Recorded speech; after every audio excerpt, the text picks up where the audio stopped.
Hello, and welcome to our From the Field to the Boardroom series. My name is Dax Powers. I'm the Vice President of Software and Cloud Solution Sales for North America at SoftwareOne. And today I am joined by Madi Dunker. Madi, can you introduce yourself for us? Yes, thanks for having me, Dax.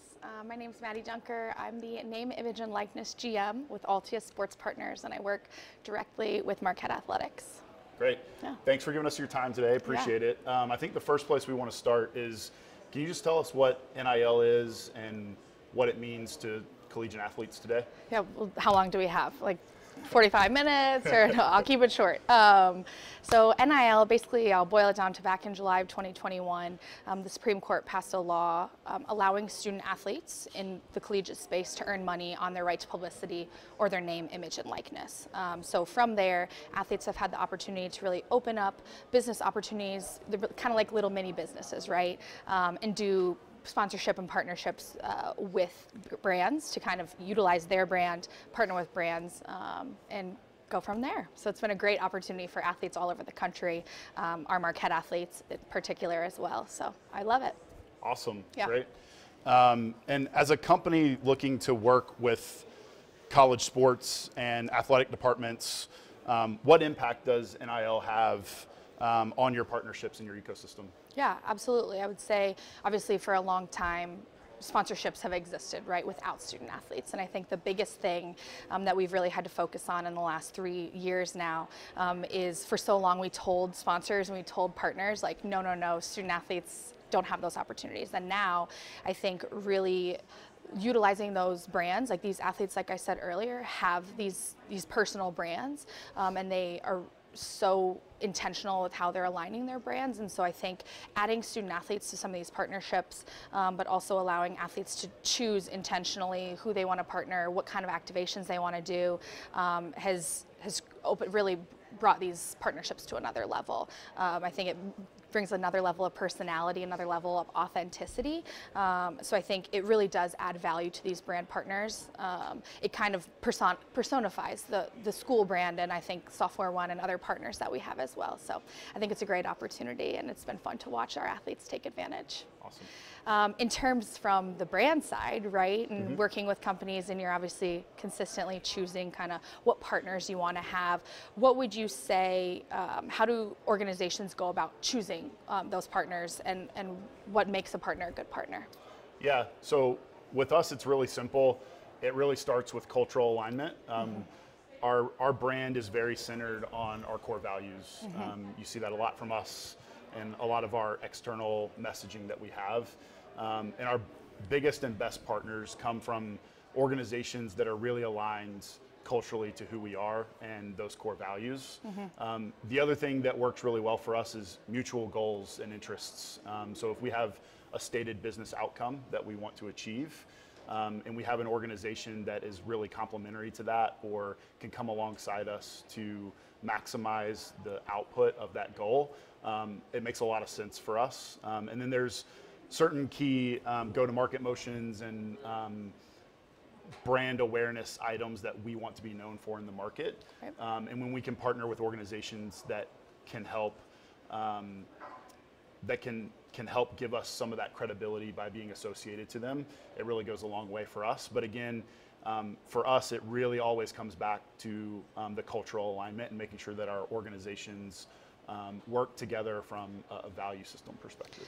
I love what you had to say about the core values, and like you said, the cultural alignment. We have a lot of conversations with our student athletes about, when you're thinking about what partnerships you want to do and what's gonna be the most successful, right? Ultimately, it needs to be mutually beneficial, right? And the companies want to have some sort of return on investment, if you will, right?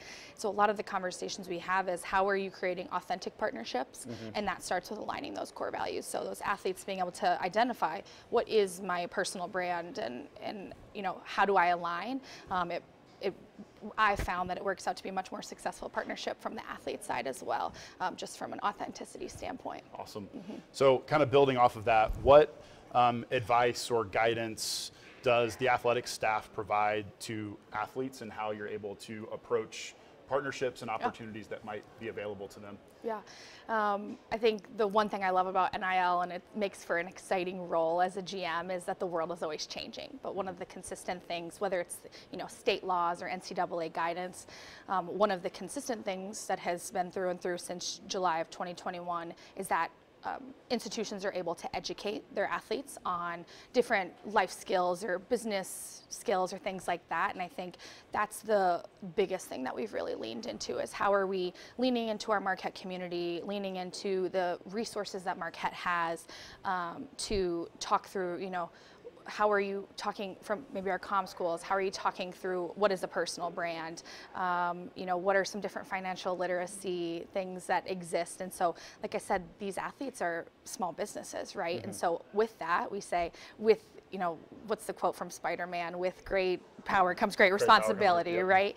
And so this new world, right? They have all these things that are going on, their sport and school and things like that. And now NIL is kind of thrown into the mix. And so it's impacting their world in a lot of different ways. So it's all about how are we helping them be successful now?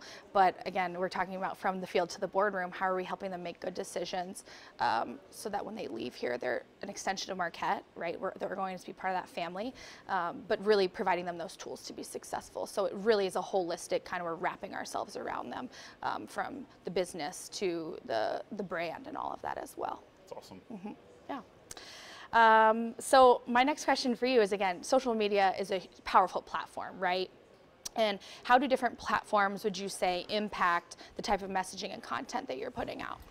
Yeah, for us, it's simple on the surface. So we really kind of leverage 3 platforms. We have LinkedIn, Instagram, and Facebook are our primary social mediums that we leverage today.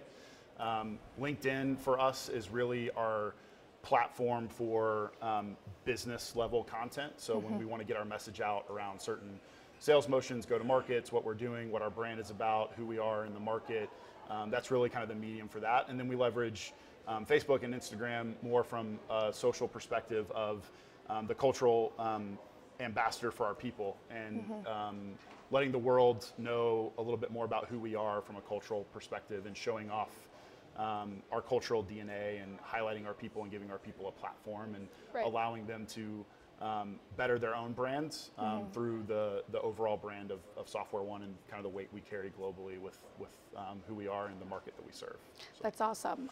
A lot of the conversations I have with my athletes is, they ask me, like, do I need to be live on everything, right? And I kind of tell them, start with what your strengths are. If you're really into TikTok or you're really into Instagram and things like that, we kind of lean into that, right? But what would your advice be to young student athletes that or young professionals, really, I'll call them young professionals, that are looking to diversify their content that they're putting out, and then kind of building that holistic brand, if you would? For sure. I would say from my perspective, I'm a huge believer in, coming from athletics, you'll appreciate this, of developing from your core strength. Yep. I think staying true to who you are and growing from a strength is really important. You're going to see much more incremental success that way than trying to compensate for a weakness. Right. It's really, really hard to overcome a weakness. You can maybe shadow it or minimize it, but if you're not good going left, you're probably never going to be good going left, right? And so it's what I would tell people is figure out how to leverage your strengths and start there, and then figure out what is congruent and adjacent to your strength. And try to explore that until you get some traction. And once you see that lands, then kind of move to the next thing. The other thing is mentorship. It's huge and important. It's important in athletics. It's important after athletics and life in general. Figuring out someone that has done it really well and that has a blueprint for you. Leveraging people like yourself that know the industry and that know the current trends, and really being able to adapt your strategy based on what other people are doing that's successful. Right. Usually, success breeds more success, and so copying that blueprint is usually a good thing. Awesome, thank you. I will pass that on. Yeah. I will pass on that knowledge. So I think that's it for us today in our time. So I want to thank everybody for joining us in the conversation. Stay tuned for one of these coming soon. Thank you. Appreciate you. Thanks for having me. Yeah.